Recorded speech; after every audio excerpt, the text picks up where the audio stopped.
Olá, esse é o experimento 6 de Laboratório de Fundamentos Físicos para Engenharia. Nesse, nesse laboratório a gente vai dividir em 4 partes novamente, né? A introdução teórica, os materiais, os dados experimentais e a conclusão. E nesse experimento a gente vai estudar o comportamento do efeito Hall. O efeito Hall, ele basicamente acontece quando você tem um campo magnético incidindo perpendicular a qualquer tipo de material, né? Pode ser um condutor, um semicondutor, por exemplo. Quando esse campo magnético incide nesse material e passa uma determinada corrente, devido a uma diferença de potencial, vai ocorrer a interação entre a corrente e o campo magnético, gerando a força de Lorentz. Então, isso faz a deflexão dos portadores de carga que estão passando por esse material. Se você fizer a regra da mão direita, né, você vai chegar à conclusão, pelo menos na imagem, que vai ocorrer um acúmulo de cargas negativas na esquerda do material, né? Então, vai ter um acúmulo de elétrons na esquerda e uma ausência de elétrons na direita, né? Um acúmulo de lacunas. E isso vai gerar uma diferença de potencial, né? Essa diferença de potencial devido ao acúmulo de carga. E essa diferença de potencial também você pode comparar ela com um efeito capacitivo que vai gerar no seu circuito, né? Esse acúmulo de cargas assim, é um comportamento muito parecido com um capacitor. Então, a partir do momento que ocorre esse acúmulo de cargas, gera um campo elétrico, né? Da direita para a esquerda, nesse caso. E quando a corrente continuar passando, vai sofrer uma interação agora com o campo elétrico e vai ocorrer deflexão novamente. Esse processo vai se repetir até que entre em estabilidade o sistema, ou seja, a força elétrica e a força magnética elas vão ser iguais. Então você vai ter uma condição de equilíbrio. Depois disso, se você fizer as manipulações adequadas, né, você pode chegar numa expressão do potencial que você vai medir entre essas duas extremidades devido ao acúmulo de cargas, que vai depender da corrente, do campo magnético, da concentração de portadores, da carga deles e da espessura do material, né? Então, basicamente, com isso você consegue medir a concentração dos portadores de carga, né? Supondo que você tem a carga elementar desses portadores, o valor da corrente, que é trivial de medir, né? Você consegue medir com um amperímetro, e o valor da tensão de Hall, né? Que você consegue medir entre as duas extremidades do material. O, a única medição que requer um aparato um pouco mais específico é a do campo magnético, porque você para você medir diretamente você precisa de um material específico, né? A tensão de Hall e a corrente você consegue medir com um multímetro. E sabendo o valor da carga elementar e da espessura do material, você consegue deduzir o número de portadores que tem, né, a concentração de portadores que você tem no material, né? E com isso você pode estimar valores teóricos importantes, por exemplo, na confecção de semicondutores, né? A concentração de portadores é um fator muito importante para determinar a corrente e a tensão que aparece nas junções PN, por exemplo. E o único detalhe na hora de realizar essas medições, né, é que quando a partir do momento que você liga uma fonte de tensão diretamente, mesmo sem ter o campo magnético ainda nesse material, você vai ter um acúmulo de cargas independente do campo magnético, né? Então, essa diferença de potencial ela não conta para o efeito Hall. Então, ela tem que ser considerada, né?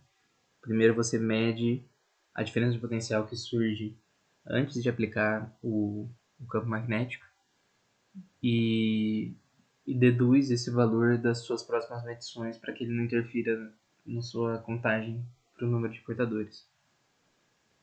Basicamente isso. Boa noite, meu nome é Raul. Vou falar um pouco dos materiais utilizados e o aparato experimental na realização do sexto experimento. Basicamente, nós utilizamos uma amostra de um semicondutor composto por arsênio e galho, para a gente conseguir medir o efeito Hall, né? Na imagem da direita, nesse slide, a gente tem uma foto, né? Que ele tem uma espécie de pequenos fios de cobre ligados a cada uma de suas extremidades, onde é interessante para a gente conseguir medir a diferença potencial gerada devido ao campo magnético, né, que estará influindo sobre esse dispositivo. Além disso, a gente utiliza um grande eletroímã, né?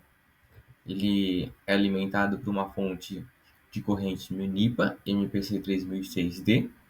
Além disso, a gente utilizou dois multímetros para medir a tensão de Hall e a corrente, né, no dispositivo. Além disso, utilizamos um medidor de fluxo magnético para a gente conseguir calcular a intensidade desse campo que estava inserindo diretamente no sensor de efeito Hall. Olá, meu nome é Davi Souza e vou dar continuidade à apresentação do experimento de número 6, mais especificamente no que diz respeito aos dados experimentais e resultados. Então, o objetivo dessas nossas medições foi definir e comparar com o valor teórico, né, o valor de densidade de elétrons livres, da nossa incógnita N, em um semicondutor. Especificamente, nosso semicondutor, né, o material que a gente está utilizando, é um semicondutor feito de material de fosfeto de índio, com essa determinada espessura. Né? Então, quando a gente dopa um semicondutor com fosfeto, a gente pode ter aí, a gente obtém um semicondutor do tipo N. E os valores teóricos, né, dessa densidade de elétrons livres para um semicondutor do tipo N, é exatamente nessa faixa de 10 elevado a 20, 10, entre 10 elevado a 20 e 10 elevado a 24. Tá? Mas como é que a gente obteve esse valor de N? Né? O nosso valor, como é que a gente chegou a ele?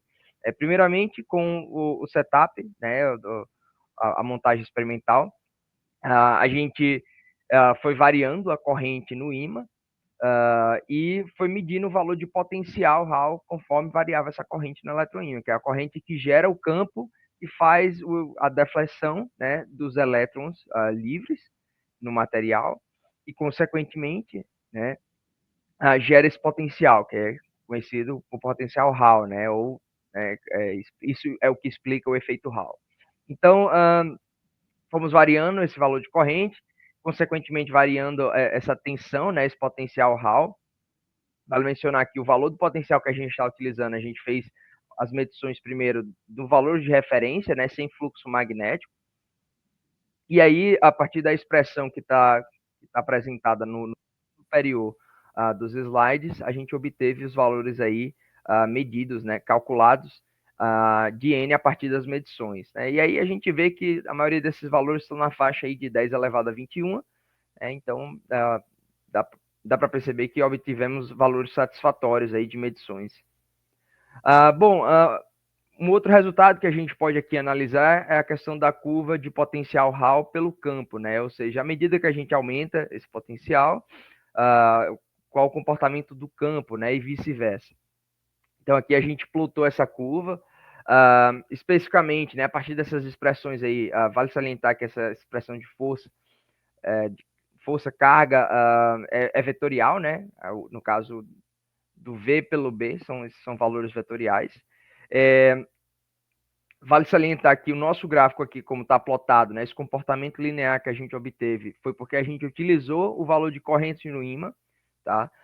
Por mais que a gente esteja observando o comportamento, né, dessa curva do V de Hall pelo campo, a gente optou por fazer essa medição com base na corrente. Afinal de contas, esse potencial Hall, né, esse valor de potencial Hall, ele é diretamente proporcional à nossa corrente. E por que a gente utilizou a corrente ao invés do valor do potencial? Primeiro porque, como é possível ver, está marcado aí alguns pontos em vermelho, né, nos dados, a gente estava obtendo um comportamento linear e por alguma razão esse comportamento ele saía, a gente tinha como se fosse um outlier, né, e isso acontecia em algum momento específico. Então a gente chegava um determinado momento que à medida que a gente aumentava essa corrente, essa tensão abaixava. E a gente pode atribuir isso à possível falha do equipamento de medição, né? Até mesmo do equipamento de forma geral, do equipamento que a gente está utilizando. Então, é isso. Obrigado pela atenção.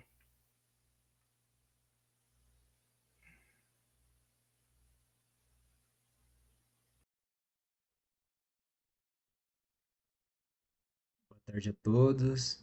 Meu nome é Rafael e agora eu vou explicar a conclusão e as discussões sobre o experimento 6.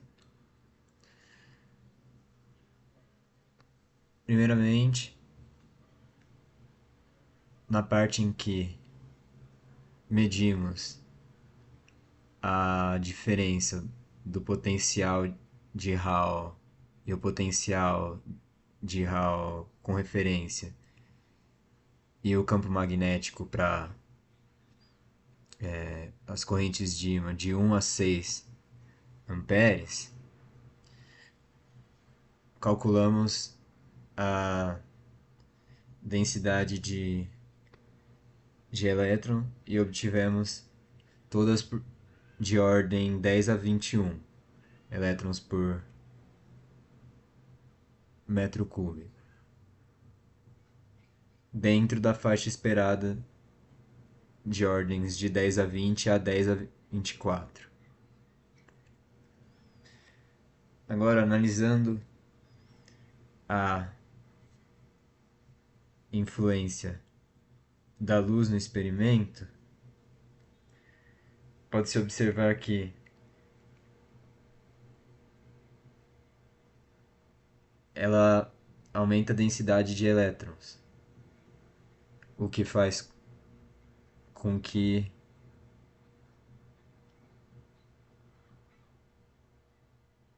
o potencial de Hall diminua, visto que ele é inversamente proporcional a N.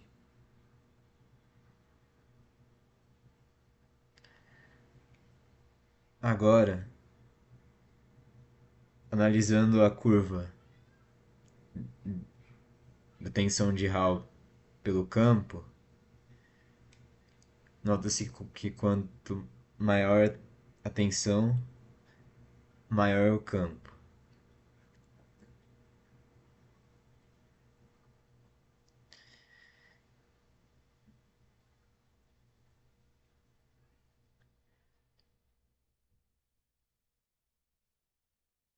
No entanto, as possíveis fontes de erro são a luz ambiente, que altera N, um erro na leitura do campo magnético, que pode ser causado pela posição que ele foi colocado na hora de medir, e uma má conexão entre os fios, que pode causar uma perda de tensão não esperada.